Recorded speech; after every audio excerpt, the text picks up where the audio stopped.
Je vais répondre à ta question par d'autres questions. Maintenant que les monstres ont été libérés de leur chaîne et qu'ils ont faim, à ton avis, qu'est-ce qu'ils vont faire? Ou alors, peux-tu me dire qui fera régner la loi sur les océans? Qui est le maître des océans? Peut-être l'un des 4 empereurs? À moins que ce ne soit l'un des puissants grands corsaires?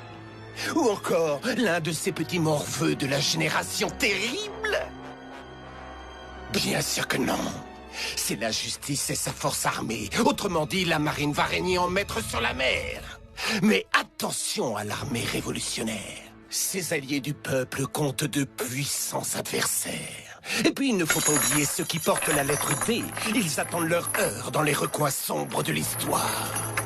Ils finiront par se montrer. La question est de savoir quand et comment. Quelles alliances vont se former?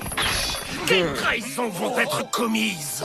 Pour les dragons célestes de la Terre Sainte de Marie-Joie, c'est le début de la fin. Tu peux le leur dire de ma part, Zuru. Il y a 25 ans, le pirate Gold Roger est entré dans la légende en devenant le maître de Grand Line.